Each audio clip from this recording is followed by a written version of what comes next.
So Harley Davidson's been around for over 120 years now, and they have actually had a lot of things happen to them, a lot of changes they've made, and a lot of things they've done themselves. And some of these things you may not know about, and that's what we're going to talk about today, is I give you 7 of those Harley Davidson facts that you may not know. Now, one of these things is super controversial, especially by today's standards, and of course I'm going to cover that one as well. And I'd love to hear from y'all. Any of these things that you didn't know about, maybe some that surprised you, I'd love to hear from y'all after the video. And of course, if you like what I do, consider subscribing, hit your notifications so you never miss one from me. Let's go and get into it. Now, the first one we're going to cover is Harley Davidson was only around like 17 years before they became the largest manufacturer of motorcycles in the world. Now, just like most companies with humble beginnings, things don't happen overnight, but 17 years to become basically just, a few guys that started this thing in their garage to the biggest producers of motorcycles in the world is pretty crazy. But World War I really helped kickstart a lot of this for them. So after World War I, they had already produced over 20,000 motorcycles, and they had dealers in 67 countries, which is actually pretty insane. Now, it wasn't just World War I where Harley had a hand in securing freedom, but it was World War II where they had an even bigger hand in this. And they produced almost 90,000 motorcycles, but it wasn't just for the United States. They actually shipped almost 30,000 straight to the Soviet Union. So through land lease, they had shipped bikes to Canada, South Africa, Australia, China, and some other countries actually, which is pretty crazy to think the amount of motorcycles that they actually produce. But the US actually had a different use for them other than the Soviet Union. So to us, the motorcycle was more for courier duties and even some scouting, but most of it was, not on the front lines of battle. So very rarely did we have any that actually had sidecars on them. While in the Soviet Union, they built these things almost exclusively with sidecars, and they would go directly into battle. And the Germans did the same thing with their motorcycles as well.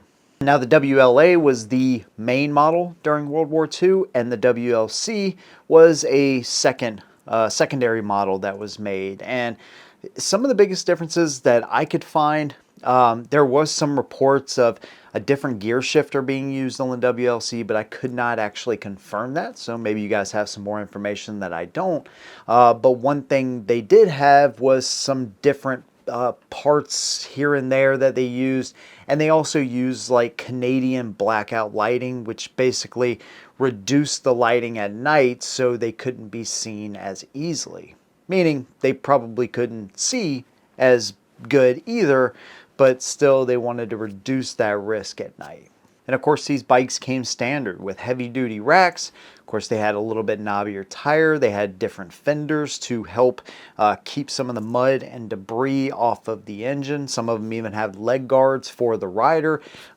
They pretty much all had the Thompson submachine gun scabbard on the right hand side, and then they had an ammo box on the left hand side. Some of the bikes had a headlamp up above the handlebars, but most of which actually had them down lower.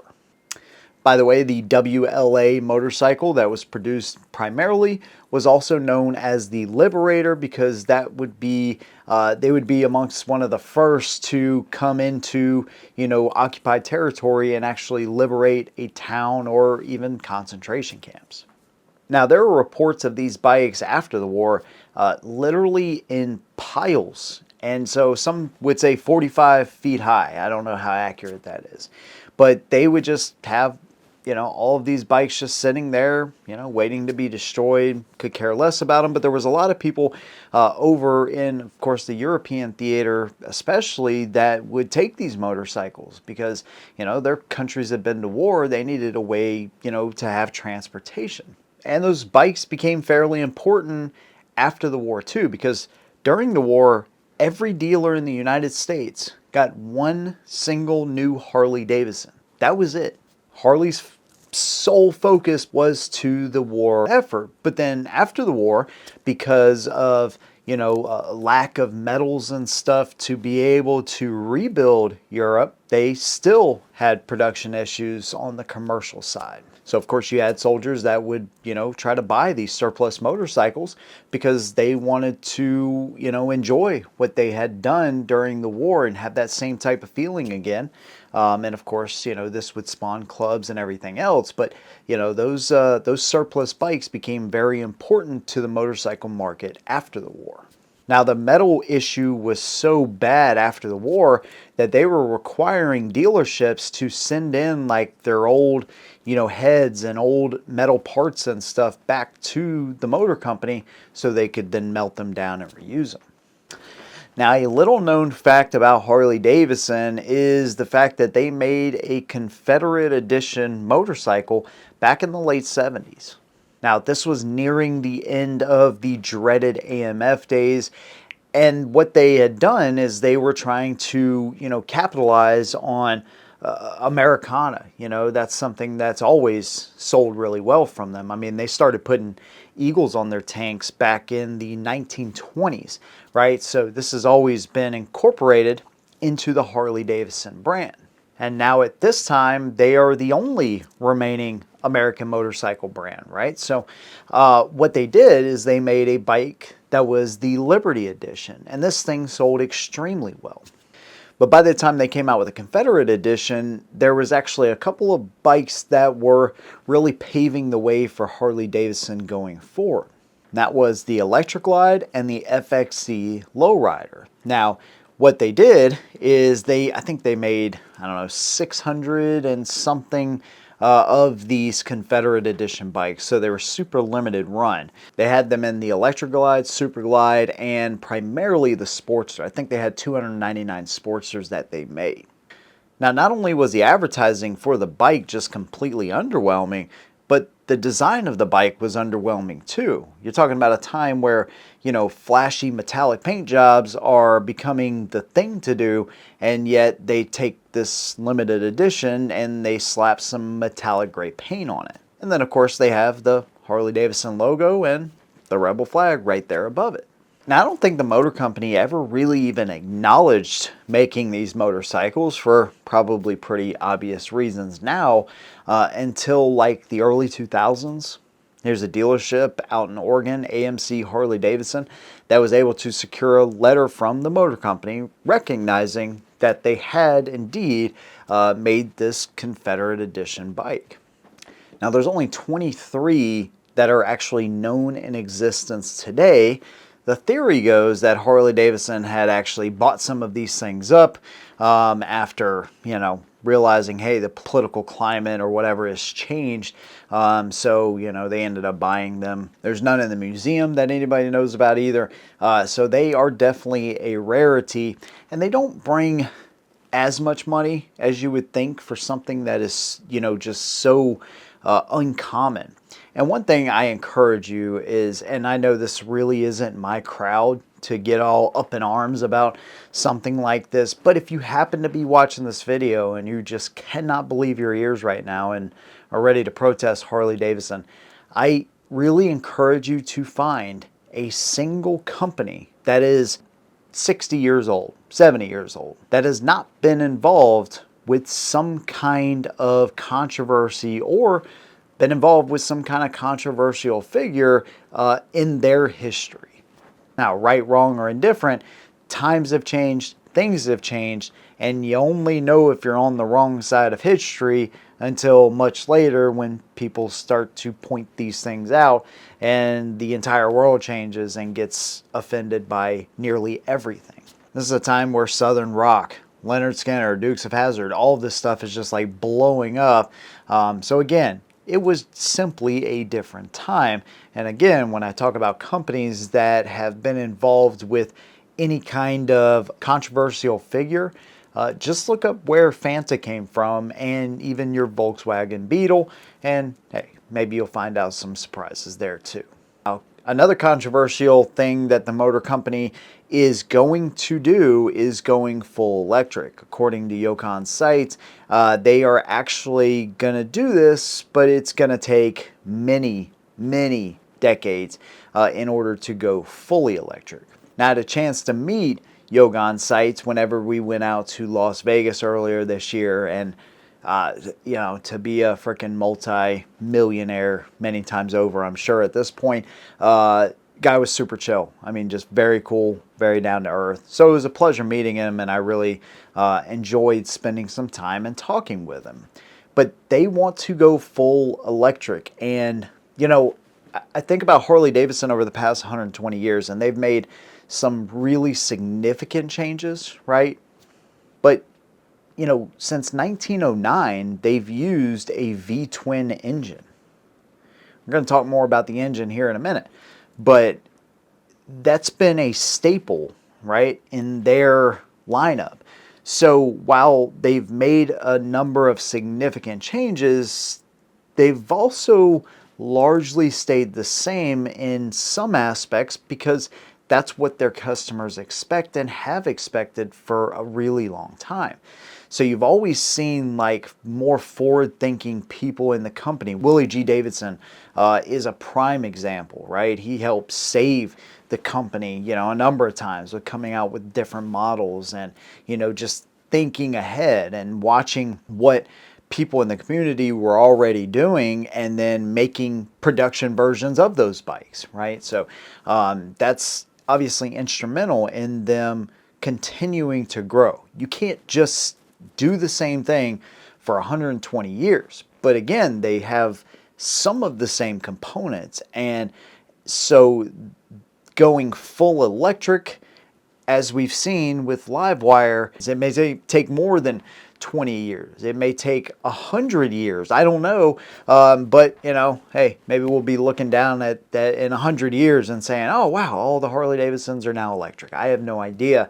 But all I can say is that this is going to take a long time for people to actually warm up to that idea. And I don't know that many riders now would ever want an electric Harley Davidson. I mean, we obviously see that with their sales even currently. Now, granted, when those Livewire bikes, the Livewire 1 is what it's called now, when it first came out, it was $30,000. Not a lot of people know that. But you could buy a full-blown bagger and tour from, you know, freaking East Coast to West Coast and back, or you could run about 100 miles, well, maybe a little bit more, 120 miles on your fully electric $30,000 Livewire. Now, since then, the Livewire 1 has come down to about $23,000, but still, that's a hard sell compared to some of the other way more capable bikes in their lineup.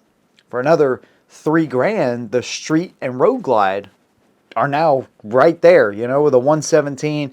You do a couple things and you have an incredibly awesome motorcycle. So I just don't see it. They have some other versions like the S2s. They have several S2s.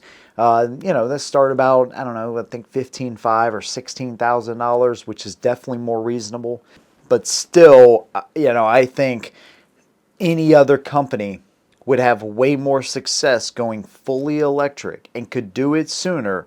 Any other company pretty much could do it sooner than Harley Davidson, because when you buy a Harley, there's certain things you look for, certain things we're going to talk about still in this video that you get with a Harley you can't get anywhere else. And in order for people to switch from that to a fully electric motorcycle, yeah, it better have everything current Harley Davidsons have and more in order for people to make that kind of changeover. Not to say that they won't ever go fully electric. I'm sure at some point, you know, every company is going to do that. But honestly, dude, the technology is not even there. Not even really for motorcycles, you know, as far as like infrastructure and all this kind of stuff. I see it working better probably in motorcycles. That's a great place to start because they're just smaller. They don't need as big of a battery, and you know, there's quite a bit of advantages there. You know, if you do a lot of commuting back and forth to work, well, there you go. You know, that's kind of awesome. You get instant torque. Things are super fast.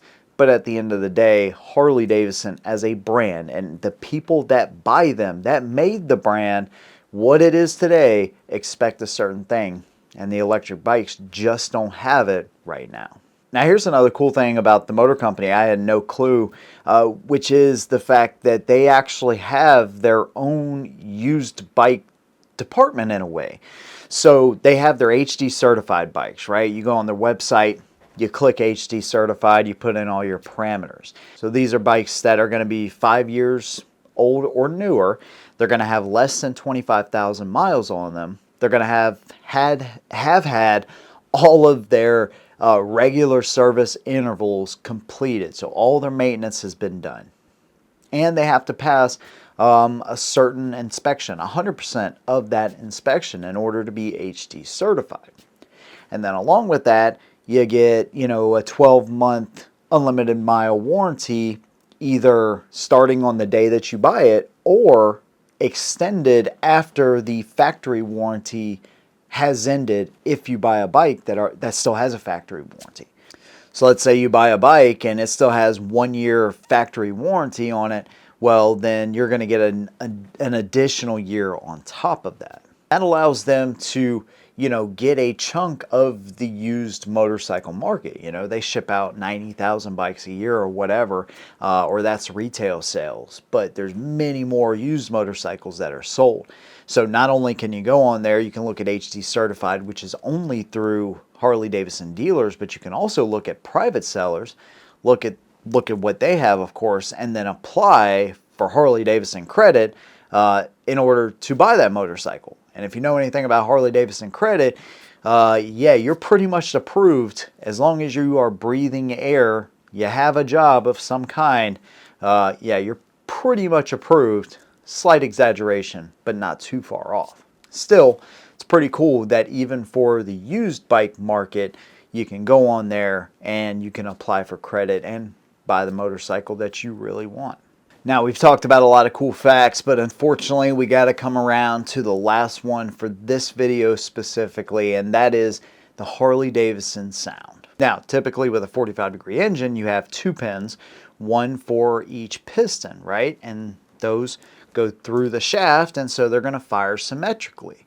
Well, in a Harley Davidson, you have 1 pin for both pistons. So the first cylinder fires, and then you have like 315 degrees until the other cylinder fires, and then another 405 degrees until the first cylinder fires again. So you get this pause in between that action as well, which is pretty interesting. And of course, that's where you get that potato sound. And Harley Davidson, like I said, they know that this sound is super iconic. And again, it's one of those reasons that the motor company is not going full electric anytime soon. And like I said, I don't want to sit here and act like Jochen Sykes said that they were going full electric anytime soon, because he did not say that. I just don't see it happening even in 20 years or 30 years or 40 years. To be quite honest with you, but that's just my opinion. But anyways, that sound is so iconic, the motor company in the 90s tried to trademark it.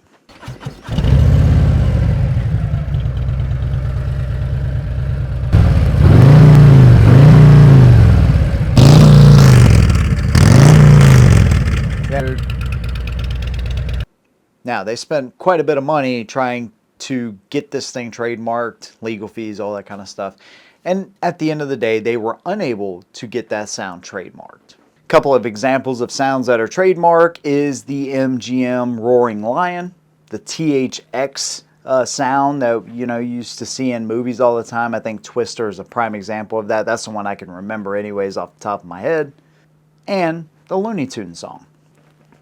So there you go. There are 7 things that you probably didn't know about Harley Davidson. And again, I want to hear if any of these surprised you. Which one do you think was the most interesting to you? Or even if you know some more things that are little known facts about Harley Davidson, leave those things down below and I may make a part 2 to this video if you guys enjoyed this one. If you guys like what I do as a whole, make sure you check out the rest of the channel and videos that I've done right here, and make sure you subscribe if you're not already and hit your notifications so you never miss a video from me. I'd also love to have you guys join the Shot Squad either here or over on Patreon. Big thanks to you guys. See you in the next one, and as always, hold them down.